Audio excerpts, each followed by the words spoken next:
Good evening and welcome to Mental Health Matters After Hours with me, Dr Audrey Tang. This is the show where we take a deep dive into all things mental health and well-being. Our morning show, Mental Health Matters Office Hours, is all about workplace well-being.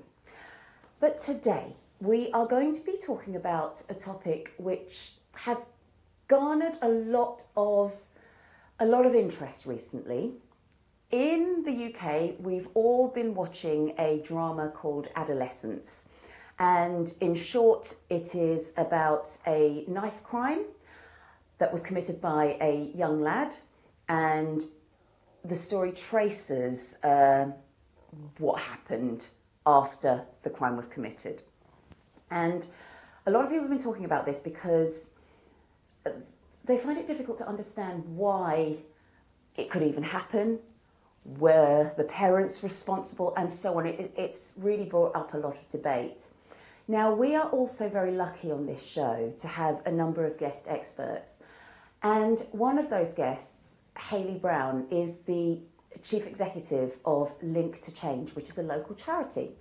And they work on raising awareness of child exploitation.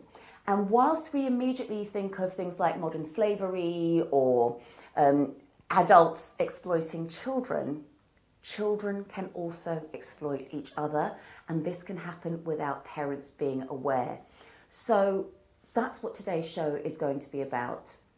We are going to look at the things that we really need to understand when it comes to keeping our young people safe, and we are very lucky to have Hayley join us to discuss some of your questions.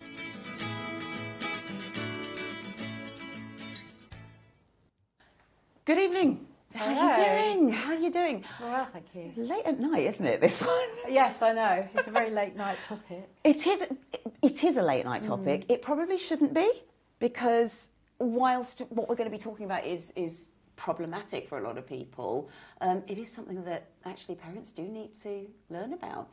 Now, have you been watching Adolescence? I have. I haven't finished it, but I have watched some part way into it, so yes. I feel awful kind of saying, well, there is really no twist at the end. You know, it starts as it finishes. Yeah. But what's really interesting is, for me, what the family goes through. And one of the things that sticks in my mind is how families, very rightly, they say, well, it can't be my child. Yes. It's not, that's when he was brought up better, she was brought up better. Why do you think parents maybe do turn a blind eye, or maybe just naively don't think it's anything to do with them? That's a really good question. I think, talking about adolescence particularly, I think, you know, you can tell it's a nice family, nice boy. He has been brought up well. Both children have been brought up really well.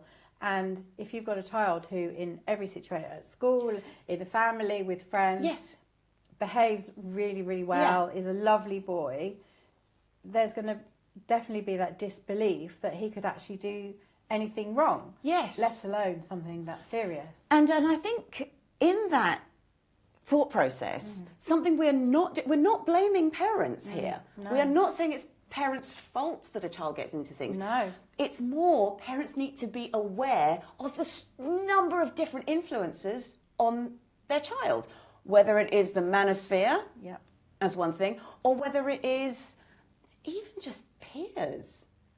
Well, exactly. And I think that parents, sorry to interrupt, I think that parents can't know every single person that their child comes into contact with, every single thing they're looking at on their phone potentially. Yes. You know, all of the influences that are out there, they can't know that. Even if they do know, they've brought their child up to behave well and they are a really nice person. Bad things can still happen to that child, which can make them make one mistake a catastrophic mistake, but a mistake nevertheless. Absolutely. And now we're both ex-teachers. Yes.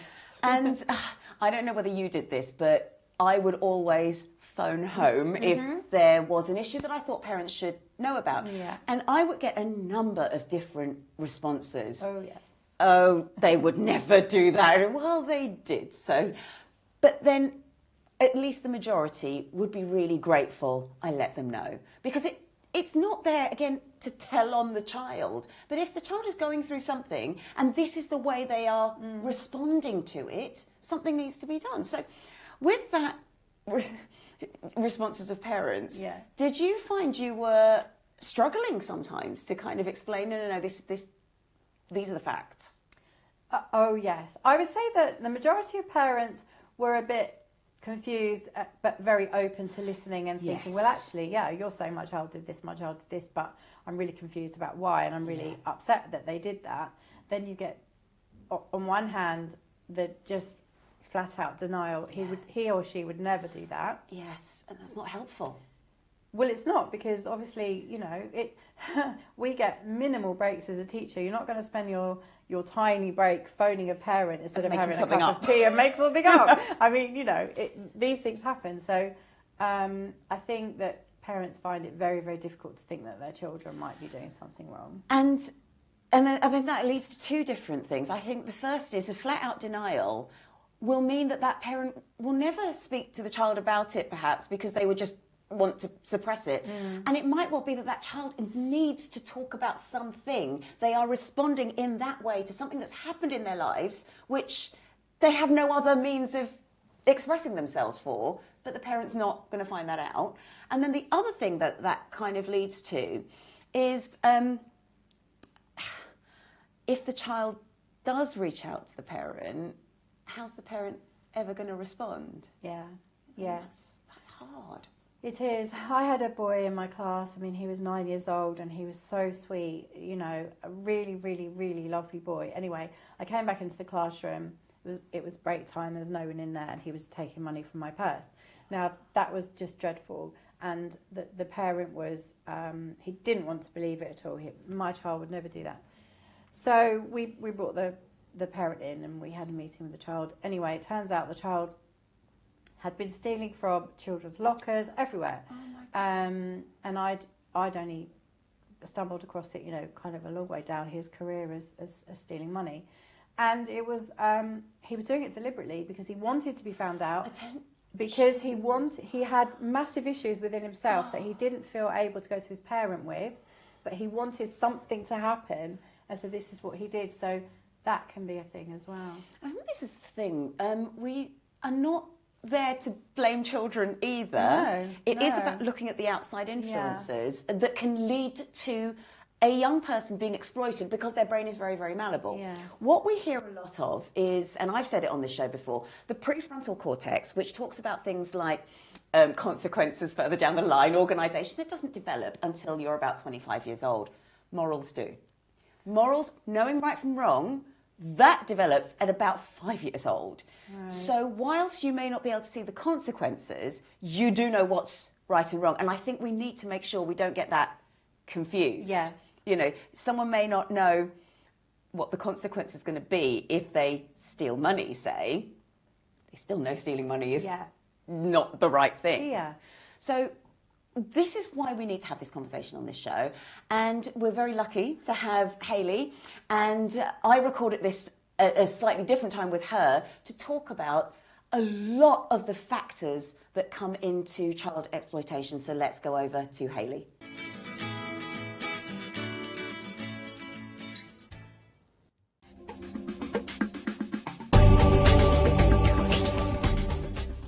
Welcome to the Link to Change podcast. My name is Hayley Brown and I am the Chief Executive at Link to Change.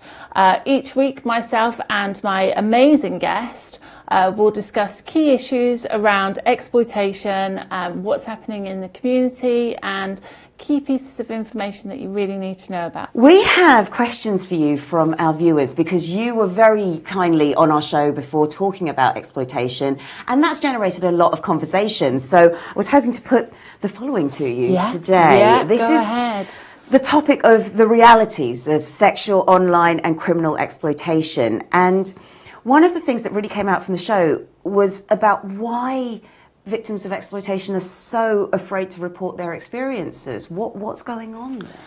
Well, I think if we think about exploitation as a whole to begin with, there's so many different elements of it. So for some of our young people, They could be being sexually exploited, they could be being criminally exploited, there could be elements of online and even elements of financial exploitation that we're seeing a real increase in at the moment. And young people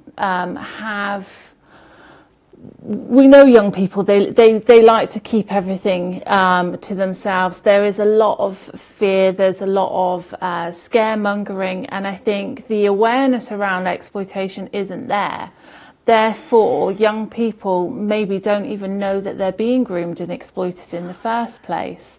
And that then can mean that there is a fear of disclosure, there is a fear of not understanding what's happening to them, and the fear of not being believed either. That is frightening. I mean, do you want just asking you a tiny bit more when we break down exploitation and what it is?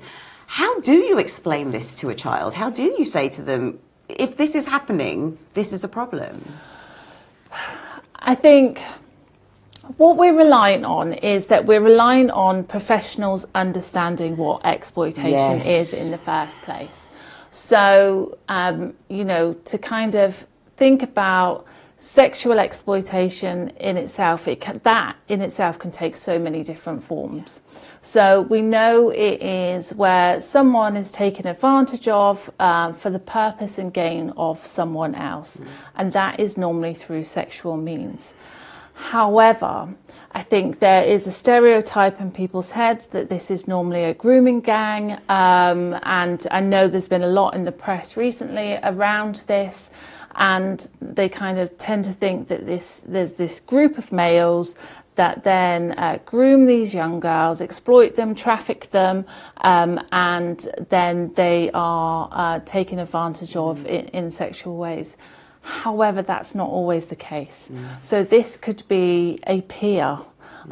So, for example, this could be a young girl who feels that these people are her friends, that feels that they are in the beginning of a relationship with someone, and they are groomed, and then they are sexually exploited, and that exploitation could be a long thing. That exploitation could be that results in that young girl being sexually assaulted. It's horrific. And that's not to say that obviously with that example, I've used the example of a female, that this could be a male, this could be anyone, this could be absolutely anyone. When we think about online exploitation, there's kind of two elements to it. So sometimes it is being in that online space the whole time the exploitation could take place. It could be that it begins online and ends up face-to-face. It could be that it's face-to-face and goes into online. And normally in terms of the online world, it's so much harder to understand. It's so much harder to regulate, because of encrypted messages, all of those different types of things. And there are some really strong cases, and that is where we are seeing the younger age range being exploited as well. That is frightening. And when you're talking about online, there is in many ways a lack of physical evidence for conventional exploitation. And so how does this lack of physical evidence impact the victim's testimony or the ability to prosecute? Well, it's really difficult. It's really difficult. So evidence is a lot harder to gain because of certain social media platforms where messaging is now encrypted. So you can hear the debate almost where some, members of the public say, I have the right to my privacy of my own information, therefore platforms need to make sure my messaging is encrypted. However, on the flip side to that, when it comes to something like online exploitation, that encryption is one of the key things that stops the evidence being there in the first place, especially when you've got platforms where they have disappearing messages, all of those different types of things. The other difficulty that you have, so you're then very much relying, if there is a case, that the police then have the tech and the means to be able to go into devices, into phones, into tracking. we're then in a world where the young person could be being exploited in Bedford, and the perpetrator is based in Texas in America. So then you're looking at legalities in terms of cross country, where the case then sits, because it then gets handed over to a completely different country with different sets of rules. And the Online Safety Act bill that has come into place, that is being moderated by Ofcom, brilliant. However, is still very new in its infancy. We don't know where it sits. We then have situations where young people potentially are being exploited. They've then created indecent images, where that sits in terms of the legalities with them, and it's about, I guess, the police, prosecutors being able to understand that young person was groomed into creating those images in the first place. But then we go into a whole different world of victim blaming. Another session. That was the next viewer question, in fact. It is, how does society's tendency to blame the victim impact on the prosecution of perpetrators? Yeah, so there is still so much around media perceptions, media portrayals. As I say, we've had a lot in the press recently around exploitation, grooming gangs. So there is definitely a lack of understanding there. There is then the element of media I can't say the word, sensations, and how that is looked at and portrayed, and words that are used in the media. So people then tend to think that these are troubled kids, that these are, especially in terms of criminal exploitation side of it, these are dangerous kids that are up to no good, that are doing X, Y, and Z, bringing youth violence, all of those different aspects. And, words such as, it frustrates me when I will read an article, and especially in terms of online, where they use the word child pornography. It's not child pornography. It never can be, because the child is a child and cannot consent to those images and the creation of those materials. But those sorts of words make it so much harder when we're then looking at legislation, when we're then looking at prosecution. It's a really complicated minefield. But we're also relying on that young person making that disclosure, standing by that disclosure, because we know that then when we go to report to the police, that actually sometimes those cases, the young people retract because of how they've been treated, how it's been perceived, fear, all of those different types of things. It's really difficult. It's horrific. I mean, what changes in that case do need to happen then in our legal and our justice system to improve the prosecution? Because I know that's something that you said on the show before. You can get something so far and then it suddenly stops. Yeah. There's so many changes that need to take place. I can imagine. We're very fortunate that this week, actually, for the Criminal Acts Bill, it's just been announced that criminal exploitation will, hopefully, fingers crossed, if the bill goes through, will be seen as a criminal act. At the moment, we're relying on certain pieces of legislation to say include elements of sexual exploitation, to include elements of online. So the Sexual Offences Act, the Online Safety Act, it's all particular bits in each of the different parts of legislation. I think also, as I say before, the way that things are seen, the way that things are perceived is really, really important. We also know that prosecution rates, that is another key thing, where perpetrators, how they are being prosecuted does not reflect what is happening and what is going on for that young person. So sometimes you'll see that cases are dropped due to lack of evidence. I think in terms of sexual offences, for exploitation, it's like 1 in every 6 is prosecuted. And we're seeing lack of evidence. We are seeing lack of belief in the young person and their experiences. We are seeing then if it does get to prosecution, actually what is that length of time that that perpetrator is being prosecuted for? So you're seeing sometimes it may just be community service. How that then reflects upon that young person, the trauma that they have then undergone.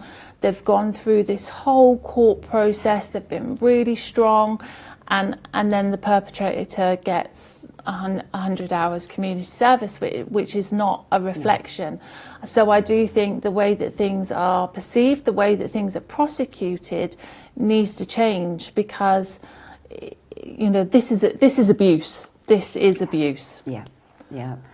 Oh my goodness. I always learn so much from you, Hayley. Thank you. I guess that was all of our viewer questions for today. Is there something that you would like our listeners, viewers, to take away from today? I think that it's a key thing probably around understanding what exploitation is in the first place. And I think one thing that I would really like to touch upon is around the grooming process, and the way that those grooming tactics are used. I mean, the whole point of grooming is that you don't understand it's happening to you. Yes. And that, the tactics that are used, so it's around building that trust, that emotional dependency that they then build. Sometimes it's the giving of incentives, giving of gifts. They then isolate you from your support network. There's fear, there's blackmail, and it almost, all of those behaviours somehow become then normalised. So for that young person, they don't understand that this has been a process of where they've been groomed. Young people that have being groomed simply by someone being friendly to them, whether it's a person at work. So therefore they're working with them, in their little part-time job, and trust has been built. They feel that they are a trustworthy individual. Next thing you know, they're supplying them with vapes, they're supplying them with drugs, that, all of those different types of things. And they've built this relationship. But it's a trustworthy person because I work with them. It's a trustworthy person because they're in my class at school. It doesn't always have to be that stranger, and that is why it is so difficult, and exploitation is so difficult, because the word, grooming, I think, can mean so many different things. It can be a manager is being a good leader, and empowering their staff, training their staff, upskilling their staff. That is a form of grooming. Do you know what I mean? Exactly but it's in a positive way. And so for a young person or a child, a 7-year-old child, that thought process of, well, they're really nice to me, they're my friend. They don't have the comprehension to understand. Adults don't have the comprehension to understand the grooming process, especially when we start thinking about healthy relationships and all of those different types of things. Everything is in terms of a grooming process. So I think for me, it's about understanding exploitation, but also understanding what grooming is and how that happens and how that occurs. Oh my goodness. Hayley, thank you. I'm very excited for our next conversation. Yes.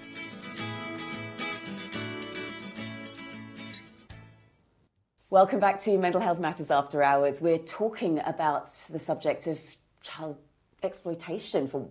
There is no other way of putting it. It's a horrible situation. Now, we've just heard my conversation with Hayley, and there are so many factors that influence a child that we don't have a clue what they're looking at. Social media is a massive one. What are your thoughts on social media?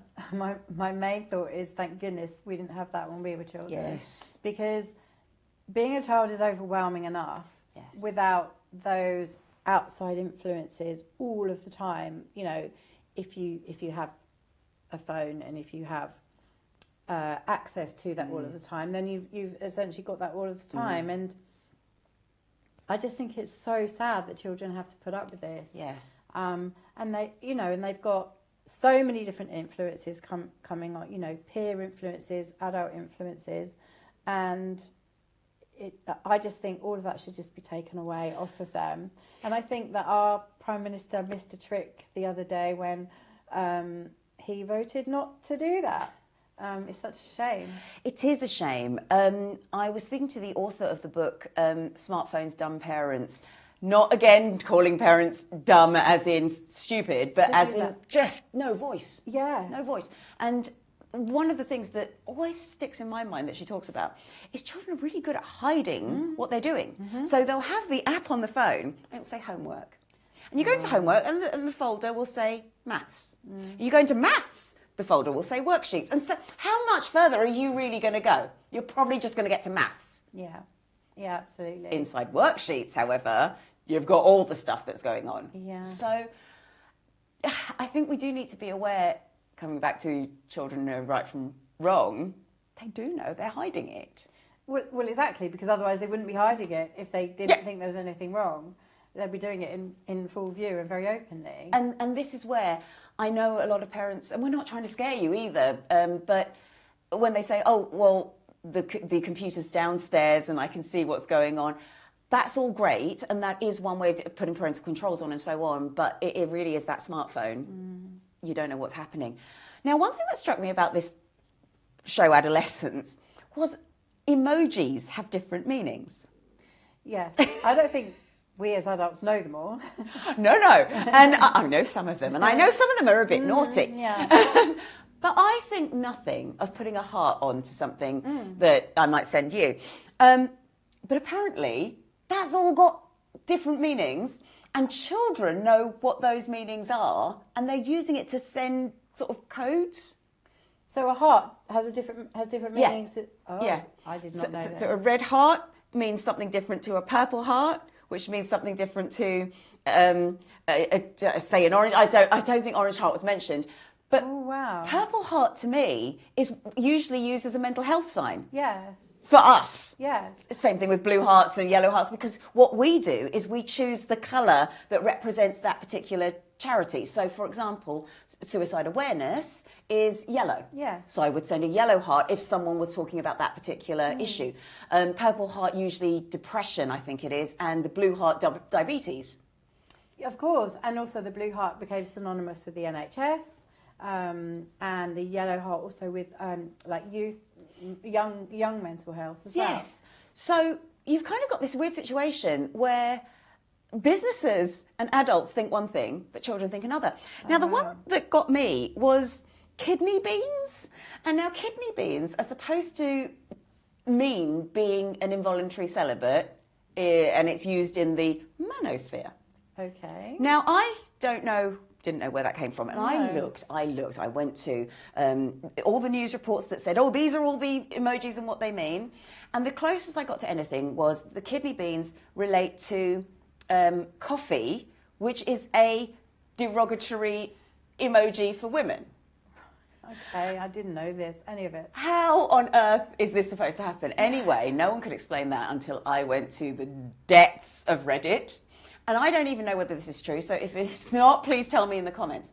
What I found out was the coffee is based on a really stupid, like, GIF or meme kind of thing, where literally it's two men, one's holding a cup of coffee, the other's holding the percolator, and literally they do this. They go, women. Oh my goodness, really? And then that's now become a thing, and then it's become kidney bit.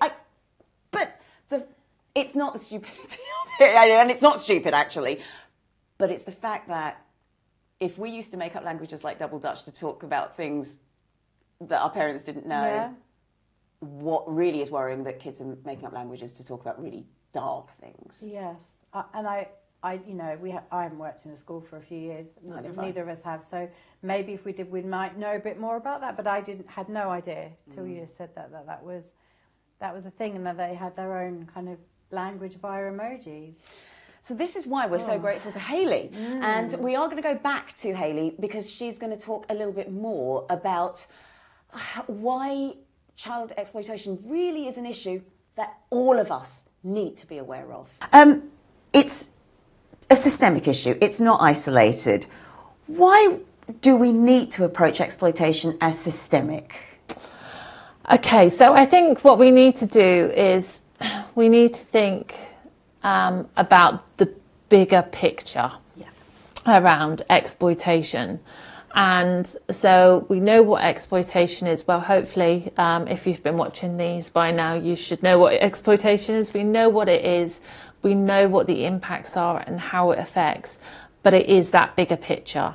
So it's thinking systemically about all of those reasons and all of those things that contribute to why exploitation is taking place in the first place, and where those opportunities come from for the exploitation to take place. Yes. So I would say one of the key factors at the moment, if we look at it in a systemic way, is around our socio-economic climate, inequalities, and we know that then fuels vulnerability in everybody, not just young people. So if we think about, a good example has been the cost of living crisis. Yes. And we often get asked if, because of the cost of living crisis, have we seen an increase in exploitation? 100%. So we need to think about some of the factors that sometimes, and drive's not the right word, but that lead to exploitation. So for some, yes, for the majority there is that grooming process, but sometimes there's the lure of something else.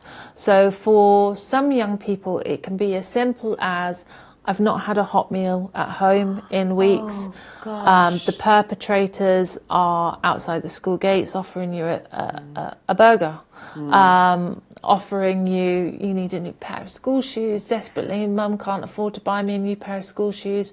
All the kids at school are picking on me because I've got a hole in my shoe. All of those sorts of things.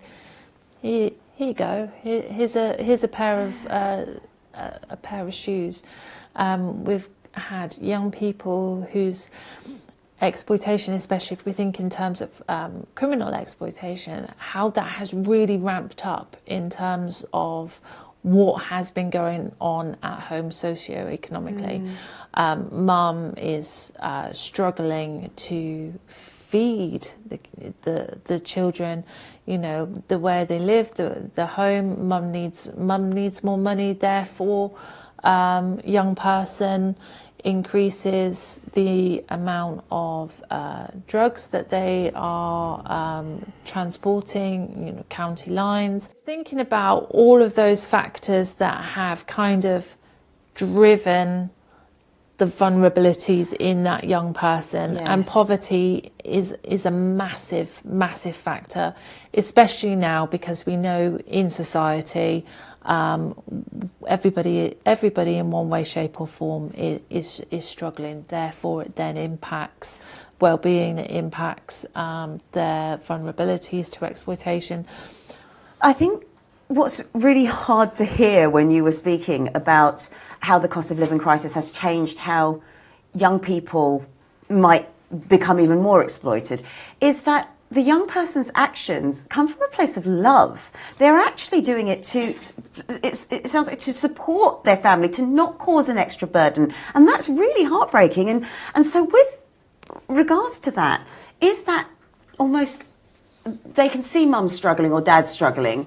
Does that stop them reporting anything as well? Because they're seeing they can help and they can contribute. Is that part of the reason they hold back? I mean, yes, definitely. Because it's a real battle You think of a young person who can see mum, dad struggling, Yes. and they have this perpetrator here with this lure of money and a particular lifestyle, how everything is portrayed to them. They see the money, they can help. That means they can help provide, they can help support, reduce struggles at home, but also they manage to get all of these things.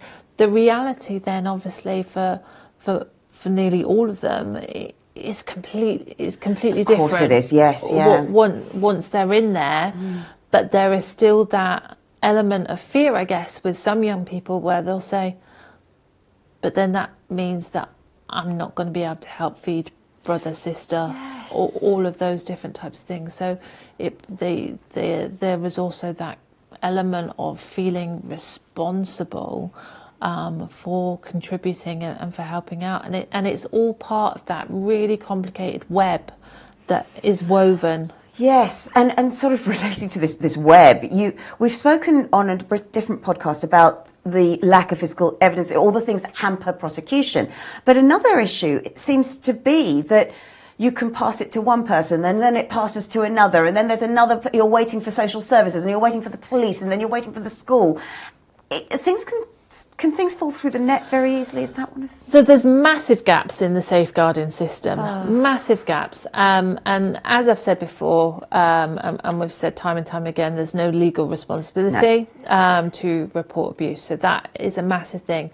There's gaps in the safeguarding system due to a lot of services and organisations, local authorities, being overstretched, which then can mean that there is a lack of coordination in the system. There is inconsistent responses between professionals, that so many young people end up falling through the gaps. Again, part of this overstretched is to do with the socio-economic side of it. Yes. And I think that it's so difficult to know what responses you're going to get, because what you need is a really solid multi-agency approach.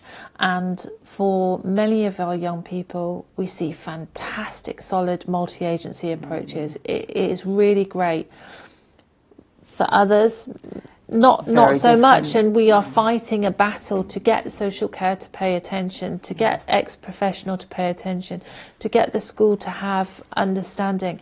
I think there's a lot of onus on schools nowadays, and that is obviously where young people spend their majority of the time.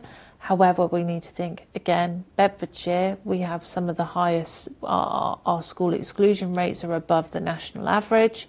So then there's young people that are on roll at schools, but they're not actually in school. So what is happening during that time? Who is then responsible and watching over those young people? So yes, there is gaps within that safeguarding system. Also depends what professional you get. Yes. And it comes back to that, our other conversations in people's understanding of exploitation, how to respond to exploitation, and understanding trauma-informed approaches. And also I think it relates to people's own personal biases as well.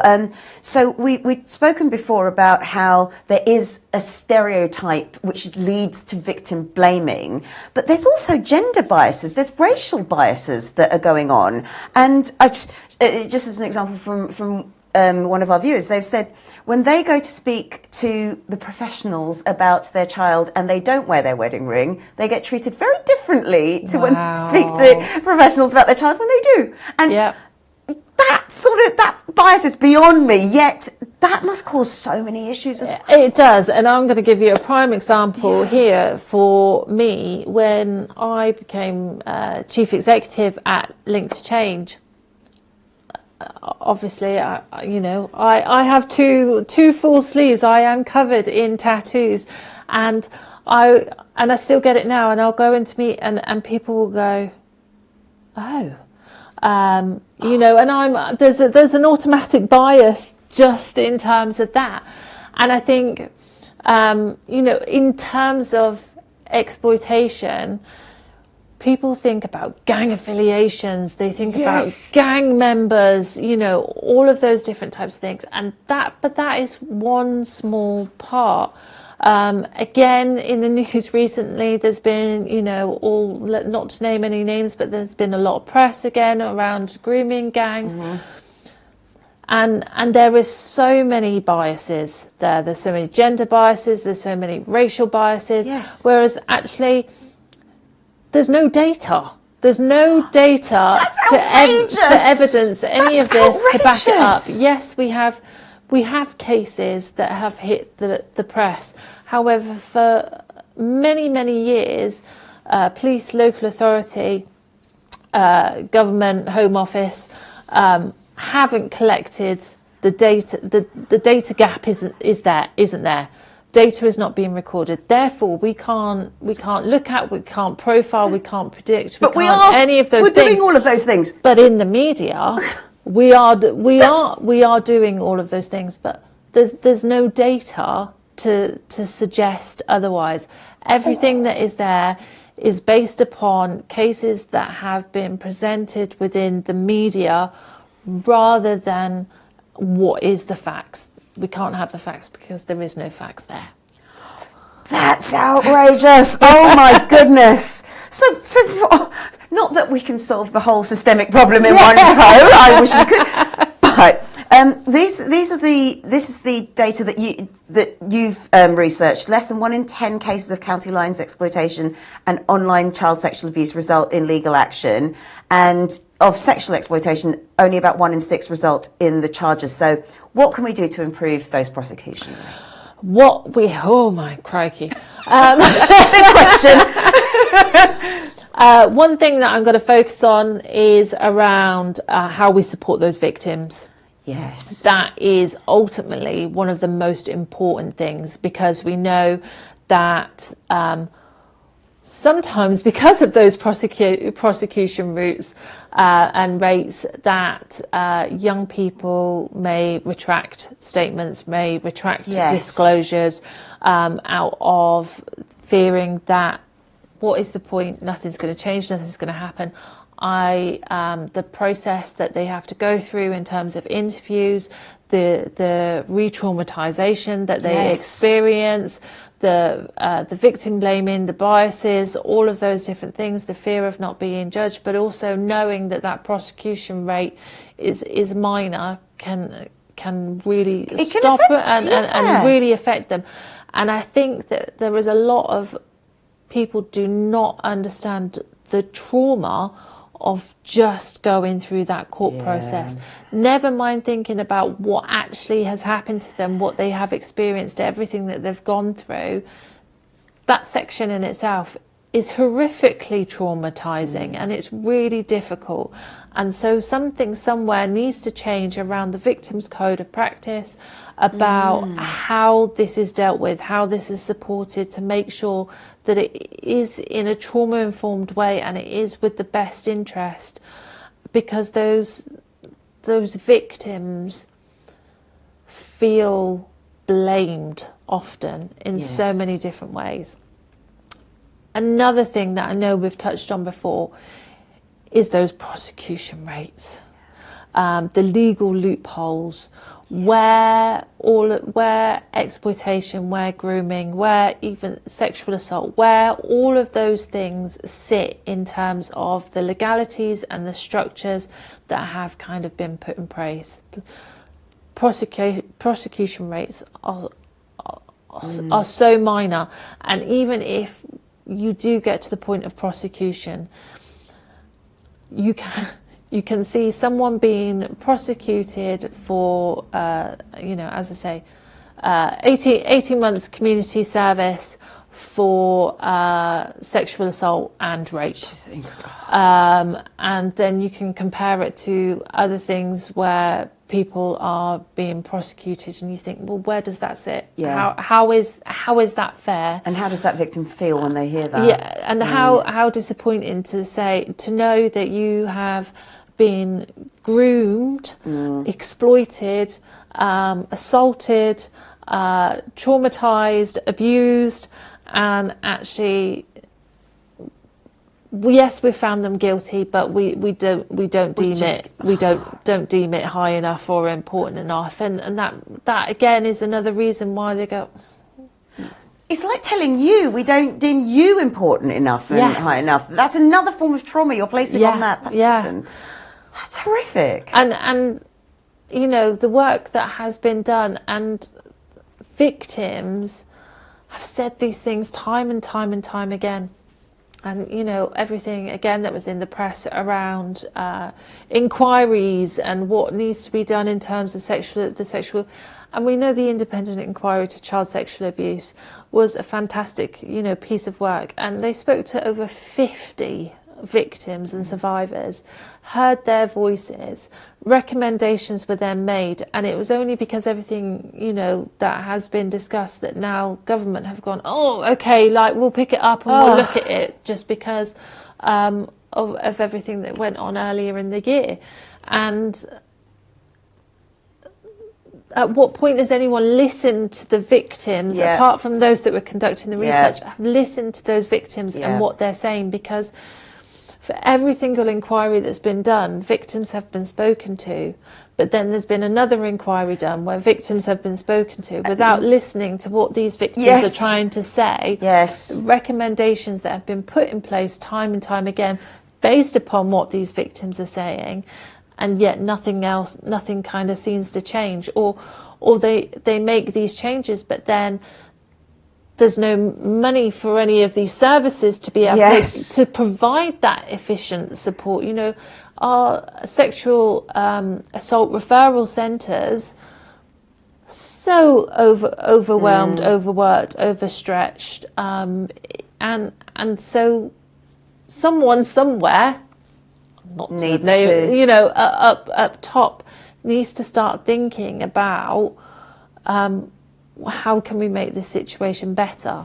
Because we can do all this work down here, we can educate, we can build communities, we can support all of those things, but it has to come down the other way as well. Oh my goodness, this is a real minefield, and you know, again, thank you so much for having me on this, because again, I've learned so much. Probably got more and more frustrated as you're talking. So if that has wound other listeners up as well as it has me, what can we do? Can we write to our MPs? Can we do anything? Oh yes, do all of that. Okay. Write to your MPs.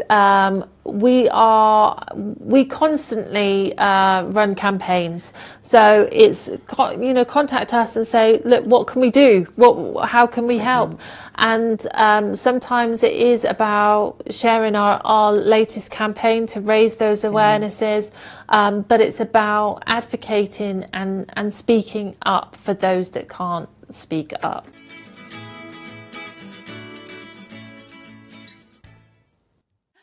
Welcome back to the last part of Mental Health Matters. I think what I've learned from today, I mean, whenever I speak to Hayley, I have more questions than I actually get answered.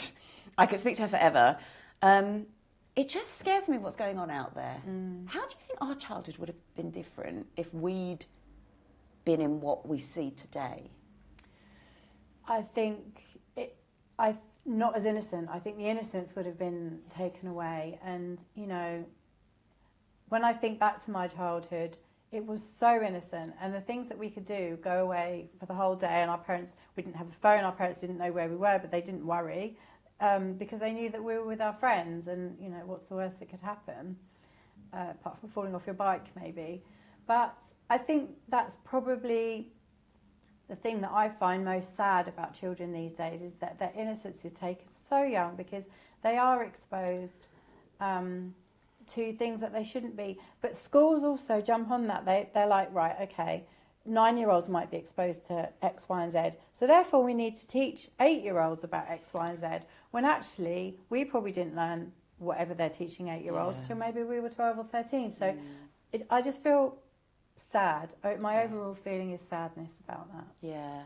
And I think, and sadly, I think that is the note to end the show on, because we're not putting blame out here. No. We are just raising awareness.